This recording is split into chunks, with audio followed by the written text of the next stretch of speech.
quail and the robins have come back into our yard, and the excitement for spring is just lighting up Jim. And that really helps me, because this year I'm not going to be able to go out in the yard and do the weeding and cleaning up and just doing all those yummy springtime things that I love to do, because I can't leave Jim alone in the house. So unless he wants to walk out there and sit in a chair or something with me, I'm just going to have to give that up this year. So we're going to have a different kind of excitement about spring.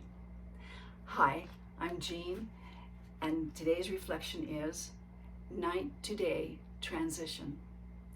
In my journey with Jim, some moments are beyond comprehension, but I keep trying so I can respond in a way that reassures and empowers Jim. In the end, it seems I don't need to really understand what is happening as much as I need to simply listen, accept, and respond. Yesterday, as the sun was coming up, I walked into the bathroom to find Jim half dressed and unable to recognize the physical items around him.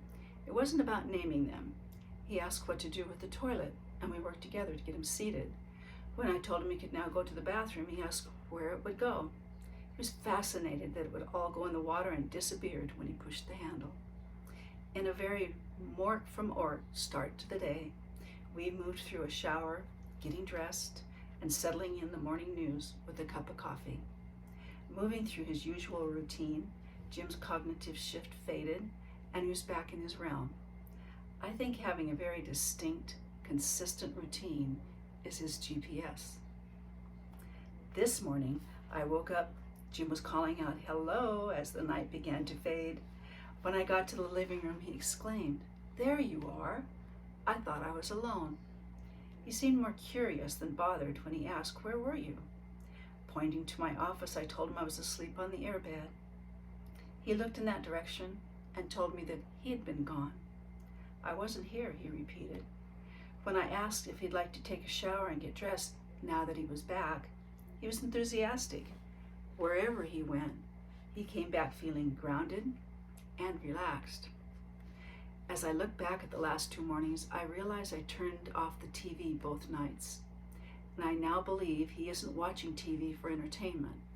It's his lighthouse, so he doesn't get lost in the ocean of energy.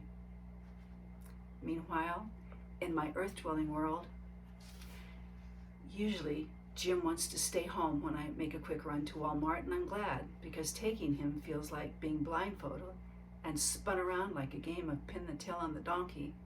But this morning he wanted to join me, and he walked instead of shuffling. He guided the cart like a pro. He liked getting things off the shelf and picking out the fruit. Today he was totally present in the earth-dwelling world. I'm so glad you're with me. I just like the feeling that I'm not on this journey alone, that you're with me either as an ally and a friend or someone who else is also on that journey. If you'd like to read more about these reflections, you can go into the description below and order a book from Amazon.